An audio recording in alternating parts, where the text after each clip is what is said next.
We're about to go to the final session. I just want to take a moment to acknowledge the 650 plus people in the room who have participated in this fantastic day full of discussion on the most important and pressing issues of national defense. So thank you very much to everybody in the room for attending today, and stick it out for another half hour for the last and most important part of today's panel sessions. Thank you. I want to start and quickly thank the chairman of the Ronald Reagan Presidential Foundation, Mr. Fred Ryan, for once again putting the full efforts of the library behind the Reagan National Defense Forum. I want to thank John Hybush, the executive director, and the entire team, the entire staff.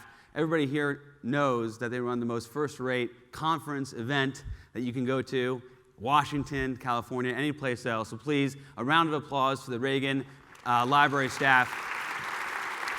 Two other people, my colleagues on the executive committee, Bob Cochran and Charlotte Seaborn, for really building the forum. They'll start basically tomorrow for next year's fourth forum. You're all invited back. We look forward to seeing you here for that. And they go tirelessly all year to deliver that forum and the fantastic event we had today. I want to acknowledge my old boss, Chairman Buck McKeon, for again leading this way and getting behind this vision almost 3 years ago and providing this for everyone. Last but not least, we had a little joke about Marquette University, but there are a number of college students, young military officers, captains, lieutenants, and young engineers from our defense industrial base who all came here today to participate, to rub shoulders with this generation of policy leaders. But part of the purpose of this forum is to get the next generation focused on sitting on this platform a generation from now. So a round of applause for the fantastic questions and participation we had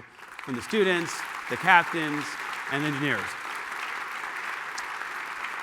All right, let me hand it over to Mr. Michael Castine.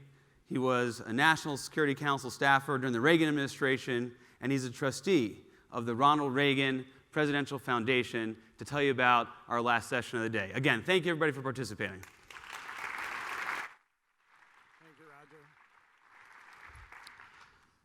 Thank you, Roger, and thank all of you for being here. Clearly, the sequestration has hit the Reagan Library. They sold my podium. So since it's a defense forum, we're going to use a stealth podium. So here we go. Anyway, I'm here to talk about our next guest. We'll do a quick introduction. But we were honored to have a great American close it out. The amazing thing is he's had a wonderful career in the military, in government, and was also a professor. So a lot to talk about. But and I'm talking about Robert Work. And he was confirmed as the 32nd Deputy Secretary of Defense in 2014. I met Bob a couple of years ago at the first Reagan Defense Forum and got a chance to catch up with him today. And the great thing that I can report is that, Steve Hadley talked about commitment. And I think if there's one word to describe Bob Work, it's commitment. He understands his responsibilities and all that goes with the job of being at the top levels of the Pentagon. And to tell you how important this guy is, he is not typically allowed to be in the same room as the Secretary of Defense when they're away from the Pentagon. He had to get special dispensation today to be here with him. And the second item is I don't know if you've looked at the book. He was one of 3 guys to get his own page. That's really important. Ronald Reagan, Ash Carter, and Bob Work. So clearly we've got an important guy here. Then because you all have a copy of it, I'm just going to hit a couple highlights. But Bob was, prior to his current role, he was Undersecretary of the Navy. He was on Barack Obama's transition team. I mentioned the adjunct professor. And clearly with all these students here, I think if you ever wanted to give up the defense gig, Bob, there's a group that would certainly take your classes. But if that isn't impressive enough, he has 27 years in the military, holding a wide range of command, leadership, and management positions. His military and civilian awards include the Legion of Merit, various meritorious service medals, and the Navy Distinguished Civilian Service Award. For our closing session, in a discussion with Deputy Secretary Work, we have another veteran of the Defense Forum, and that's Tom Shanker, who's Assistant Washington Editor of the New York Times. So please join me in welcoming these two great gentlemen to the stage and give them a big round of applause.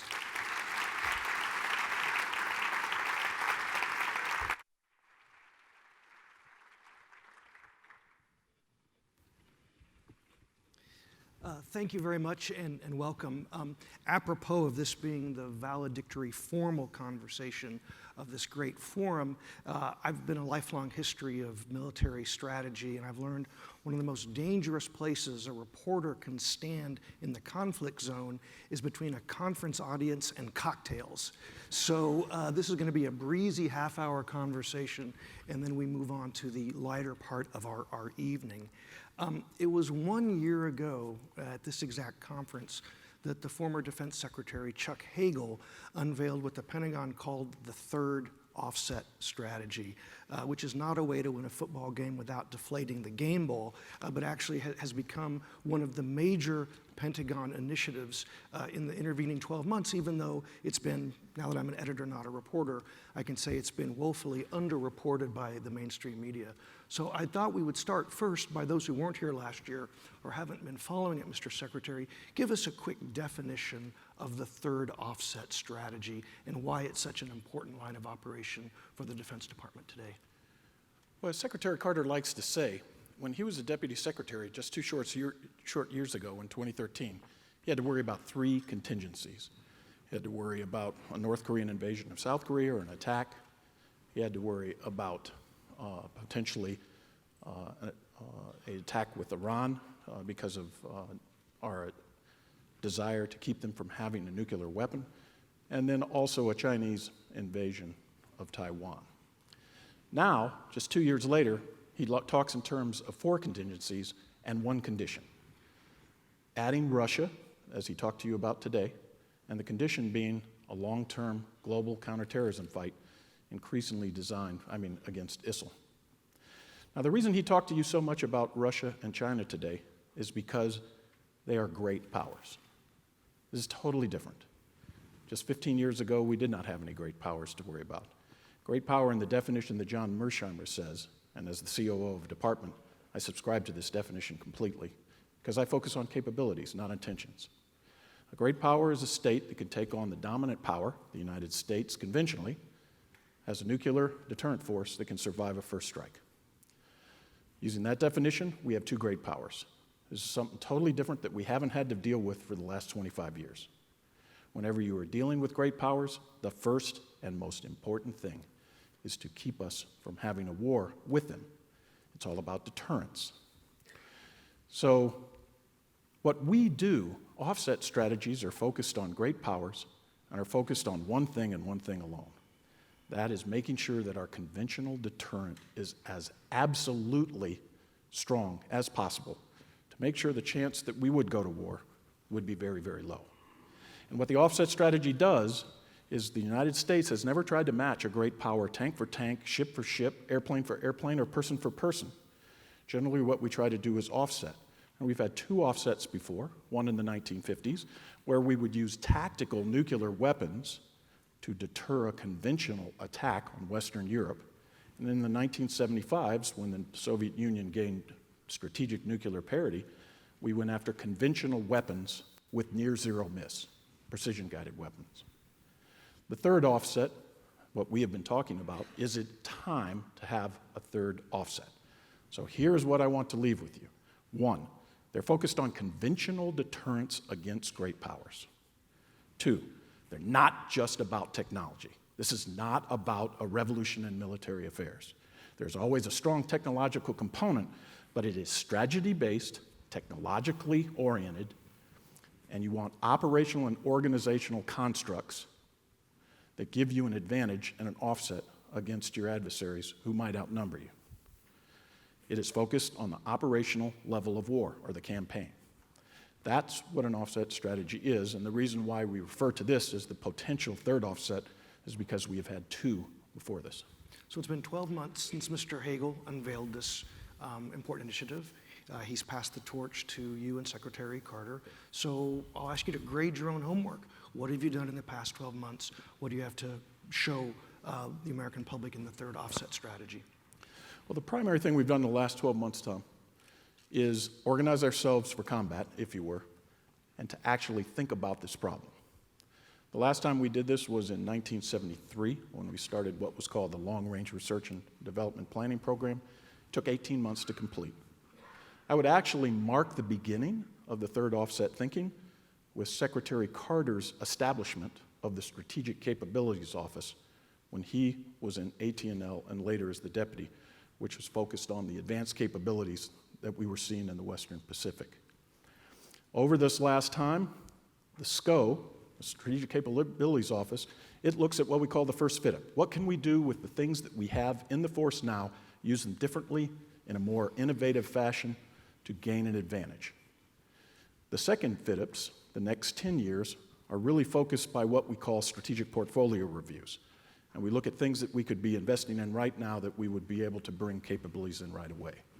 And then the Long Range Research and Development Planning Program, which was led by Steve Welby, who was our Assistant Secretary of Defense, acting for research and engineering, was looking at 2030 and beyond.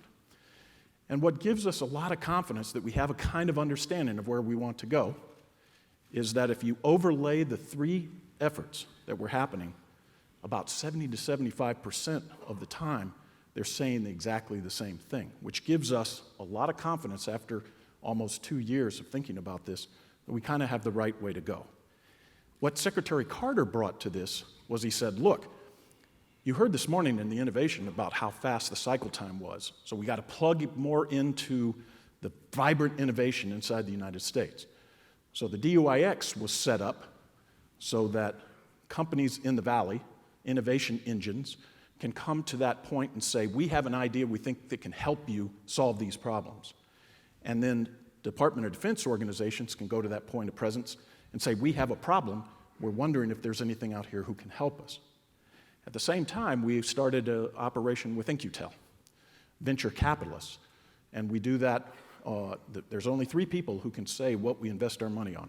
Myself, Stephanie O'Sullivan, who's the principal deputy of the National Intelligence Community, and the vice chairman of the Joint Chiefs of Staff. And so all of these things were designed for us to try to figure this out. And we think, this morning, Frank Kendall called this Bob Works third offset strategy. If that's the way it's going to be remembered, it will be a failure. What this is I am an advocate for the third offset strategy. We've had 2 secretaries of defense who have said this is something we need to do, and Secretary Carter is the one who is really breathing life into what this really will be. And so we're hopeful that we'll be able to really pursue this over the next over the next 10 or 15 years. But it has been 12 months. Lots of candle power, intellectual power has gone into it. Secretary Carter, in his very interesting lunch speech, sort of hinted that you're already seeing some technological innovations, if not breakthroughs. I wouldn't be a very good newsman if I didn't say, what was he talking about? Tell us something that you've actually accomplished. Well, we've already started to make investments, and I'll be able to talk more about that once we finish with our 2017 budget bill, Tom. We did a lot of investments in 16, which was guided by this thinking, and a lot more in 17. So I'm not going to give you specific examples of investments, but let me tell you what the big idea really is about. It's about human-machine collaboration and combat teaming. Now let me explain to you what this is. Human-machine collaboration and combat teaming has 5 basic building blocks. It was illuminated to us by 2 major efforts. One was the LRRDPP, which really focused on how do you go up against great powers in a conventional sense when they have as many guided weapons as you do and have a home field advantage. How would you do that? And the LRRDPP really, really did a great job in looking at that. The second thing was the Defense Science Board summer study on autonomy. To a person, every single person on the summer study said, we can't prove it, but we believe we are an inflection point at an artificial intelligence and autonomy. How might we use that as an advantage and an offset? So the first thing is go after learning machines. And learning machines are machines that literally will operate at the speed of light.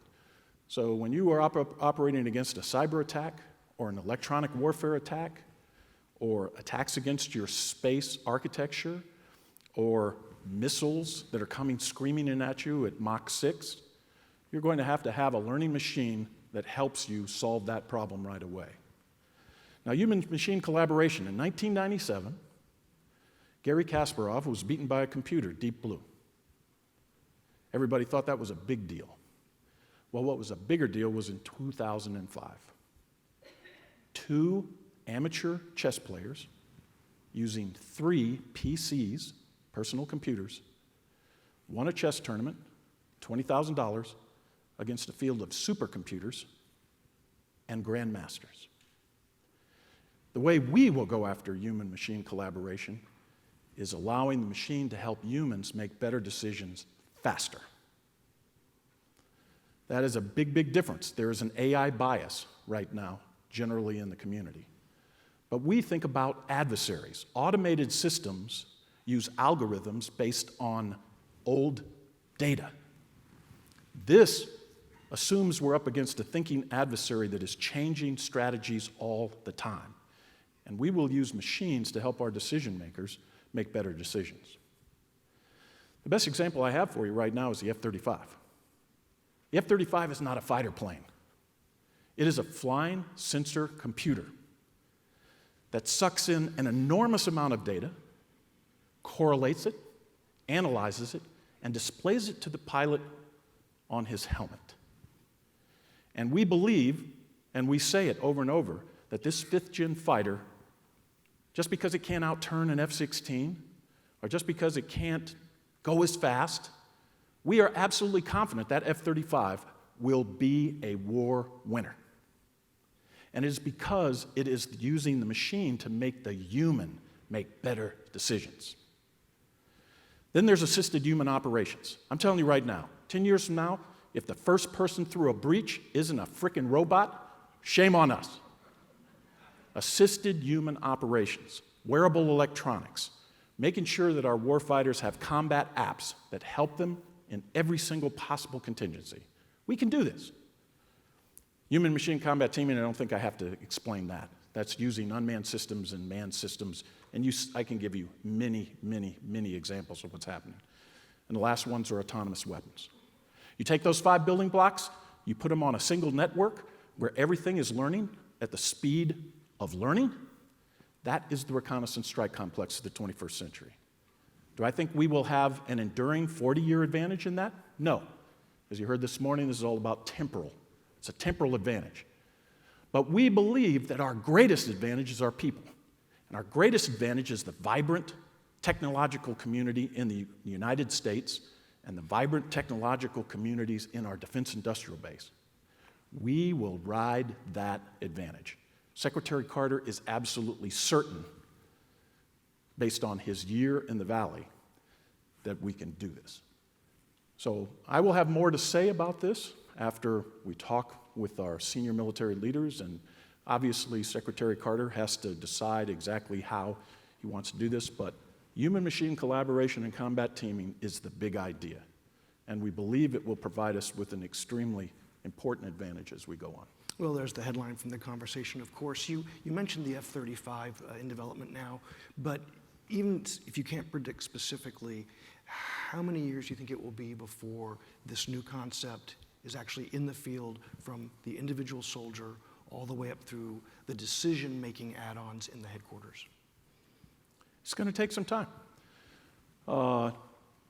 Tom, essentially we said, here's our second offset strategy in 1975.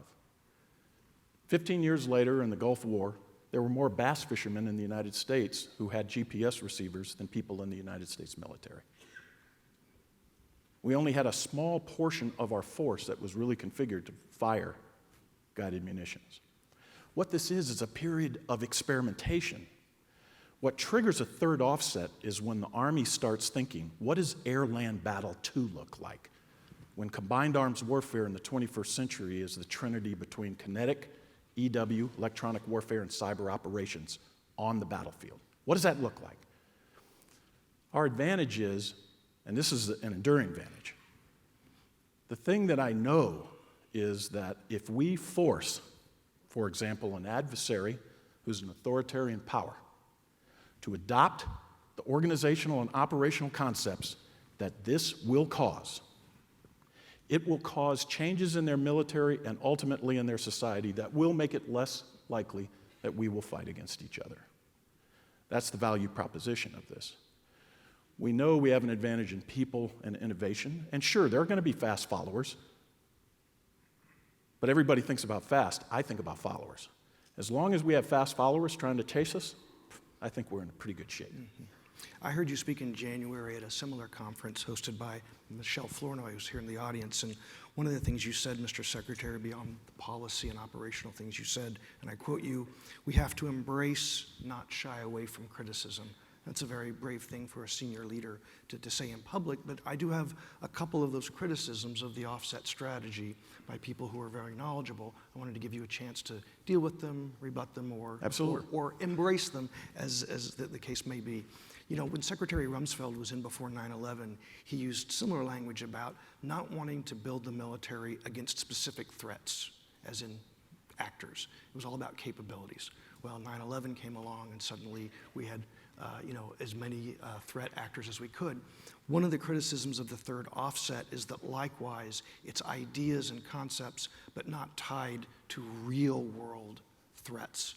So tell us how the third offset works against near peer, China, Russia, against the Irans and North Koreas, and against the ISIS and Al-Qaeda. Because I think that's what the average person wants to hear. How will this specifically keep us safer against these threats? Well, this is going to be a big, big difference. A great question, Tom, because this is a big difference than the second offset strategy. The second offset strategy had one opponent, Soviet Union.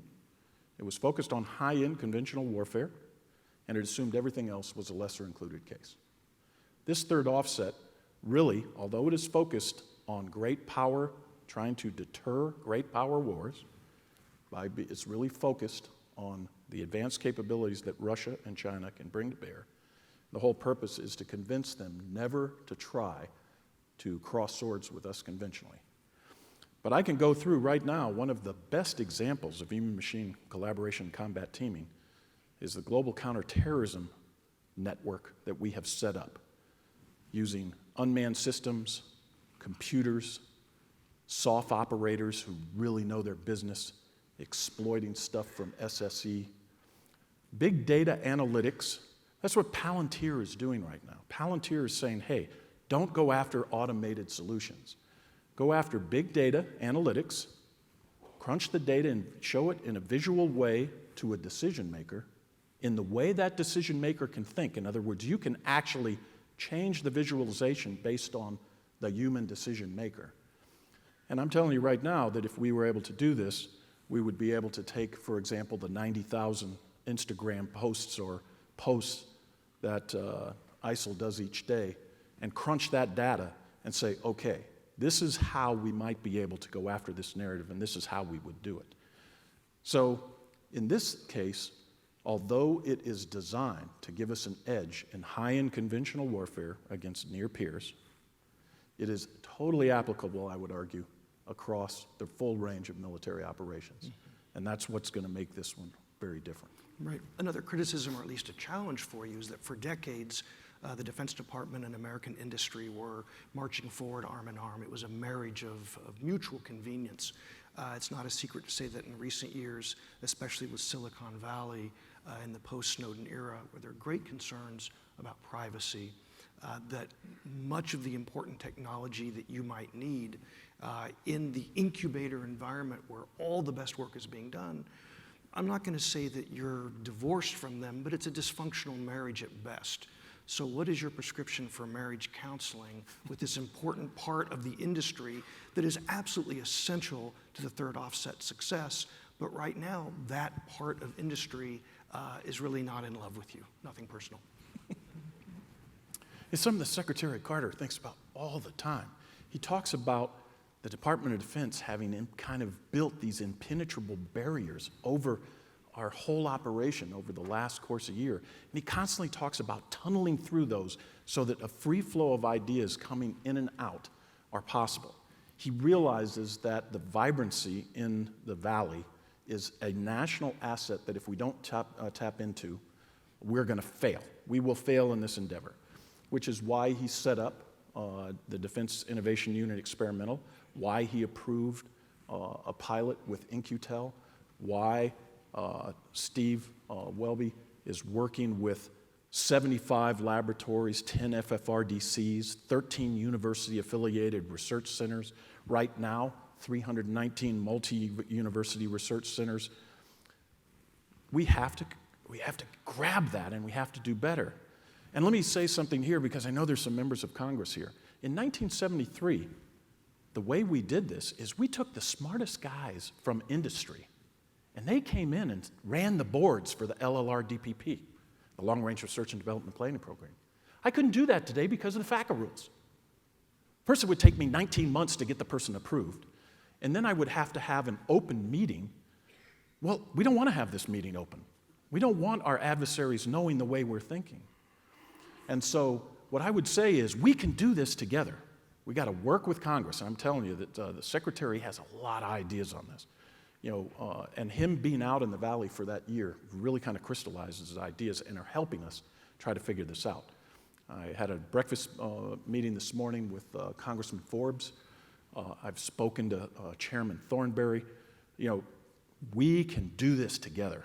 This is a way in which we can really make this happen. But I have to ask, that all makes sense, but you really think that these cutting-edge IT software companies who are in a battle with the US government over privacy and encryption, you can come to accommodation with them to get also their cutting-edge technology that's essential to the offset? Secretary Carter says, and I think he said it today at lunch. I've heard him say it so many times, I can't remember if he said it today or another time. When it comes to the national security of the United States, failure is not an option. And as everyone told you this morning, we are worried that our technological advantage is being eroded, and it's being eroded at a relatively fast pace. So if we can't do this, we're going to fail. So these first attempts, the DUIX and the InQtel, we need to figure out, we just need to keep doing these, what the Secretary calls pilots, drilling holes in this impermeable barrier. I am confident we can do it, Tom, but we're going to need the help of Congress, just like we did in 1975 when Congress and the Pentagon really said, this is the way we need to go. And so I'm confident we can do it, and we just have to get after it. Mm-hmm. If your administration was a movie, we would be deep in Act 3, racing to curtain, because you have just about a year left.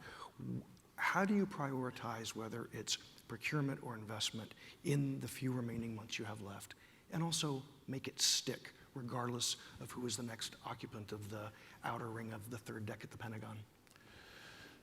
Well, we won't be able to go as fast as I would have liked. We'll have about $14 billion less in 17. I, like the Secretary, am just so thankful to Congress for giving us stability for the next 2 years. We could have gone faster in 17, quite frankly, if we had had more money, because the last thing we want to do is to cut force structure at this point, or we want to do a very limited amount of force structure cuts, only to, if absolutely necessary. And so it's where you can make these investments. What I am going to be focused on for the next year is I'm going to do everything I can, whoever comes into the next administration, that we will have an intellectual underpinning and a wide variety of choices that we believe would really set us on this pathway. You'll see more demonstrations. You'll see experiments. We are seeding them now. Steve Welby is already making changes to the way he allocates money. So the only thing I can promise this audience is in the next 18 months, we're going to do a lot of thinking about this. We want to really go to Congress and say this is important, and that is the way that offset works. It transitions from administration to administration over a long period of time based on a commitment that this really will provide us with an advantage. So that's going to be kind of my focus. I'm very, as the secretary said, we'd always ask for more money.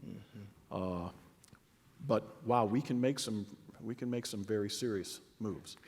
The other thing I want to say, the last thing I want you to go away from this is thinking this is all about technology.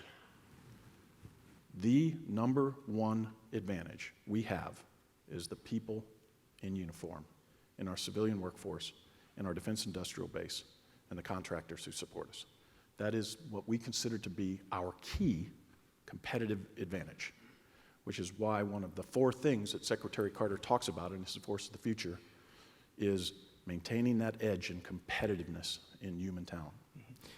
Let me just say one thing. I know you want me to stop. But in this case, in this offset, the young officers who have grown up in this iCombat world, they're going to have ideas that our senior officers simply will not be able to connect. And that is not an indictment. I found a great quote from Jan LeCun. I probably screwed up his name. But he is the Facebook Artificial Intelligence Director at Facebook. And he says, the creativity of old people is based on the stuff they know, whereas the creativity of young people is based on the stuff they don't know, which allows for a little wider exploration.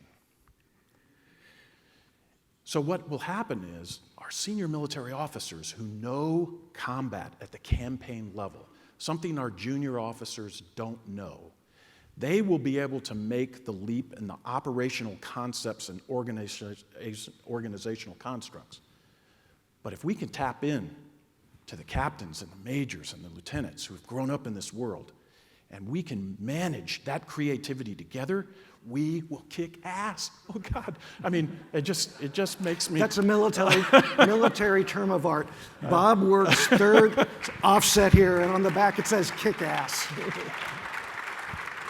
So that's why I missed the one this morning where General Milley adopted the young lieutenant. But by God, that's what Secretary Carter's trying to get us to do.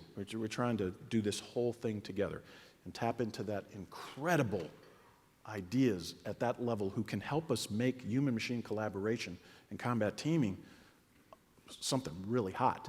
And again, it's an advantage that we ought to ride. Right. I have a big question and then a small question to wrap up. And so we'll have time for a couple from the audience. So if you want to start lining up. The big question is, you mentioned investment. That's the yin. Unfortunately, there's the yang where you won't be able to invest. What risks are you willing to accept as you move ahead with the third offset strategy? Well, the risks that we have to accept is we'll have to do probably a little bit more demonstrations and experimentations than actual procurement. But I think that's all to the good. Remember, there was a big ACTD, an Advanced Concepts and Technology demonstration called a salt breaker that actually kind of shook everybody up and said, whoa, I understand what this conventional guided munitions offset is all about. So what you'll see is we'll do a lot of demonstrations, but the risk that will be taken is we probably won't be able to buy the capabilities as fast as we would want. The next thing is we got to make sure we don't overload one way or the other. We can't be convinced that we know the answer. Right. This is all about a voyage of discovery where people are saying, no, you got this wrong. This was a faulty assumption. And so what I would think is the risk is over the next 10 years as we're trying to really put this together is we have to really make sure that we're keeping a pace with our primary potential competitors' capabilities. And as you heard Frank say this morning, he's really worried about that. And then there's other risks that, do you give up a little force structure to get a little bit more capability? Man, in this environment, the chiefs would probably say, look, you're asking me to do an awful lot. It'd be really hard to do that. So it's going to be a constant balance, and that's what Secretary Carter will try to come to grips with in the PB-17, President's Budget 17 submission. Right. My final small question, you've seen Defense Department culture from in uniform, from the services, from your current position, from the think tank world. DARPA, which can invent anything, if you were to give them the order to invent you a magic wand that could change one thing about how the Pentagon operates, what would that be? Wow. Make my commute shorter. Look, the one magic wand I would do is we have to commit as an organization to this broad-based way that we think about this. We have to commit as an institution. It has to happen at the top with the civilians. It has to happen at the top with the military, the chiefs. It's got to happen with all of the commanders and the young officers and enlisted that are coming in. We have to say this is a future that is really going to help you survive in the future and make sure that we can do our job. So if I could wave a magic wand, I'd like to wave a magic wand and have everyone just buy into this right away and say, look, we may make mistakes, but let's go. So I know of no magic wand, but if you have one, Tom, I will take it. Right. All I have is my pen. Cocktails and the beautiful California sunset waits, but I do want to take one question from each microphone. Yes, please. Hi, my name is Alyssa. I work with Hello. ABC News, and thank you for coming. This is a huge honor. But I just want to ask, I'm wondering if you could comment briefly on the Metrojet crash, because we've heard about it at several of the different forums today. So I'm wondering if you just have any comment on, aren't all signs at this point pointing to a bomb being on board? I would say that everything that I have seen would lead me to believe that a bomb did bring that plane down, but we have no corroboration of that. So that is why everyone is being so careful. The one thing we do not want to do is hurt the families on that airplane, but there's a lot of smoke. There's a lot of smoke. So the stuff that I would see, I would say, wow, this looks very, very suspicious, but we haven't made a final determination. And you, sir, have the honor of asking the final question of the official part of this year's Reagan National Defense Forum. And before you ask, I just want to add my thanks on behalf of all of us who've been honored by being moderators to the Reagan Library and all of the sponsors and planners. Make it a doozy. I will keep it short, for sure. Mr. Secretary, this has been a very illuminating talk. Thank you. I really appreciated the focus on experimentation that you started with and also sort of ended with. But there was just recently an article written about some of the challenges that the department has in doing these. And one of the challenges is a lot of times with these experiments and exercises, a big point of it is to exercise some element of the force. And it constrains the way that it's constructed. And in some cases, it means if the fleet gets sunk, you have to refloat the fleet so that the part of the game that was meant to exercise the forces on the fleet get to do what they were meant to do in the game. So how do you deal with that? How do you make these experiments something that is truly open enough to all of the possibilities where the OPFOR really gets to do what it thinks a real enemy would do? Well, one of the things I believe this competitive environment is totally unlike that of the Cold War. It's more like the interwar period. Everybody knew that there was mechanization going on. Everybody knew that there were radios. Everybody knew that there were airplanes. The technological advances were going extremely quickly. And it were the people that were able to take those advances and put them together that would give them operational advantage when the war finally came. And it was a lot of experimentation. At that point, we weren't really a global power. The Navy wasn't ever, trying to make sure that the global system, we were a global power, but our Navy wasn't deployed around the world. They were in fleet concentrations, and really every year they had a lot of slack to do these experimentations. I'll tell you right now, we're a high RPM force. Every single one of the chiefs will tell you, we are going as fast as the market will bear. So we're trying to free up more slack for these experiments. And I will tell you that the Army is doing big experiments right now. The Navy does lots of little experiments. The Marine Corps do all sorts of little micro experiments. And the Air Force is doing stuff all the time. So we just have to free up more. But here's how I'd like to end this, because the interwar period, I think about this all the time. The United States Navy, when they went into war in 1941, they hadn't fought a fleet action in 44 years. And it wasn't really a true fleet action, but it was Manila Bay. There were 3 communities inside the Navy. The first one was the carrier community. Those guys did nothing but experiments the entire time. They were constantly experimenting. And 6 months after the war started, they won the war, really, in the Pacific at Midway.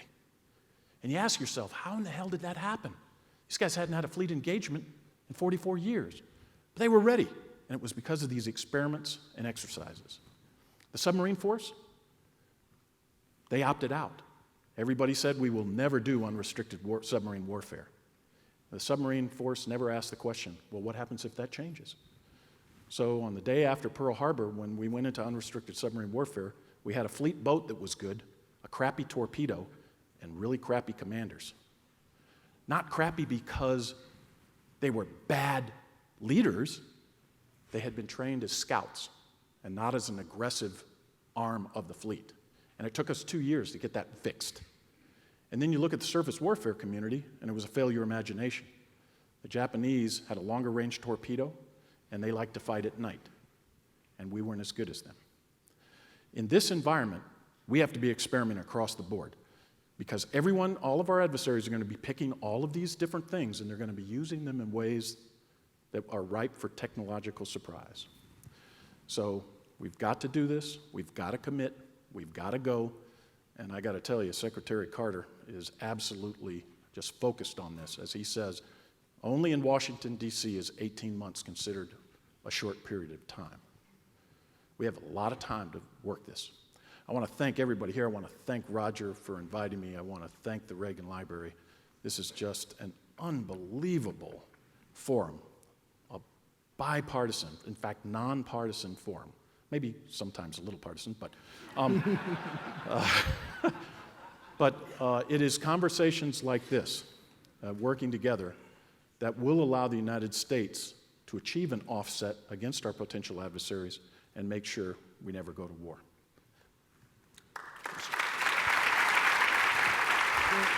You can stay 1 minute.